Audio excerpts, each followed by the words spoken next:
Picture this. You're standing in the park, and you're watching someone effortlessly pump out muscle-ups on a rusty bar while a dog barks at them in the background. And you think to yourself, should I be doing that?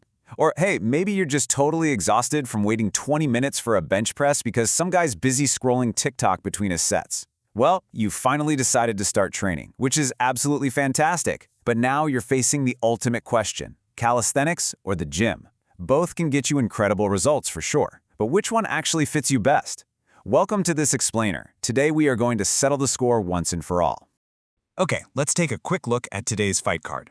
1. Meet the contenders. 2. Cost and getting started. 3. The beginner experience. 4. Building strength and muscle. 5. Environment and motivation. And finally, 6. Myths and final verdict.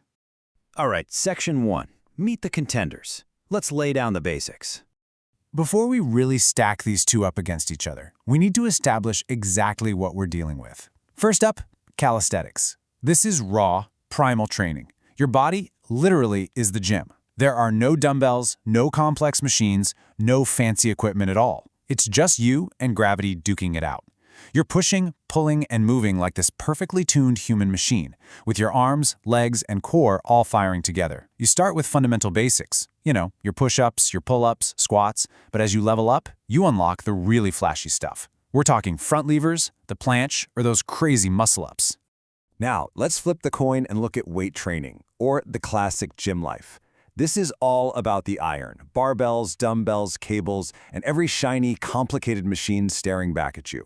Here, you're utilizing external weights to engineer your body, almost like a construction project. You add 5 pounds this week, maybe 5 more the next. You get to literally watch your muscles grow in real time by systematically adding that load. Now, both paths build serious strength and can pack on muscle, but they definitely don't give you the exact same progression or the same aesthetic look.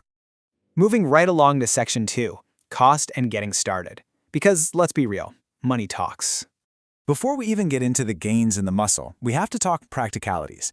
Specifically, the one massive factor that makes or breaks it for most people, and that's the budget. The absolute biggest part of bodyweight training is the simple fact that gravity doesn't charge rent. Calisthenics is essentially free. Zero memberships, zero machines, zero excuses. You can train right there in your bedroom, on a pull-up bar at the local park, or, even a door frame if you're feeling creative. Sure, you can grab some cheap upgrades later, like resistance bands or a suspension trainer, but the base game? Total financial freedom. Contrast that totally free access with the gym. If you want a fancy gym with, the saunas and the smoothie bar, you are kissing $100 a month goodbye, easily. Even a basic no-frills budget gym is going to run you at least $40 a month.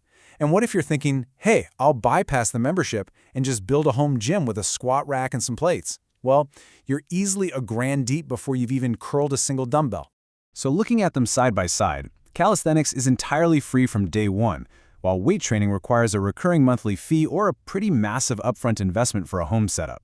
When it comes down strictly to your wallet, calisthenics absolutely wipes the floor. Let's jump into Section 3, the beginner experience. How hard is it to actually start?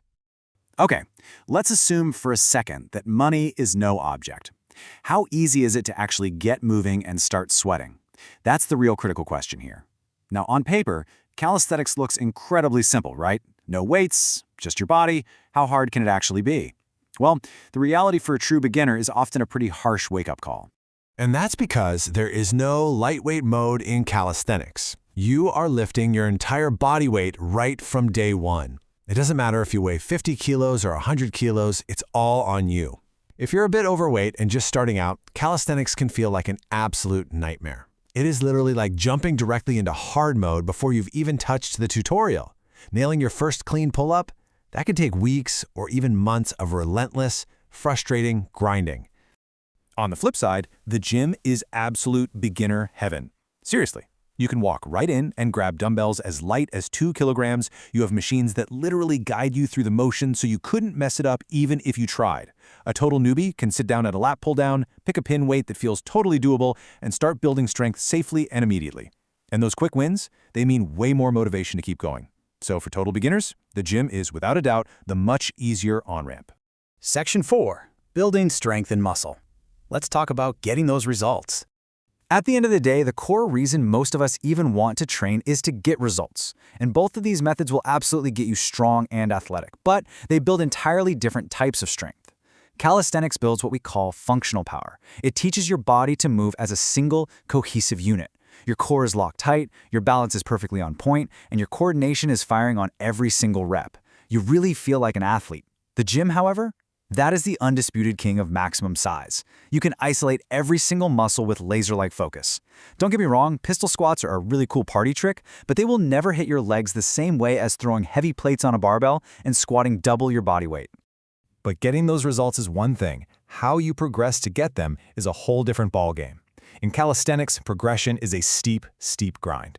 You don't just magically add weight, you have to fundamentally level up your skills. You go from a regular push-up to an archer push-up, all the way to a full one-arm push-up. Unlocking just a single new step or variation, like that elusive muscle-up, can take months of highly dedicated practice. It is a long-term journey of intense discipline.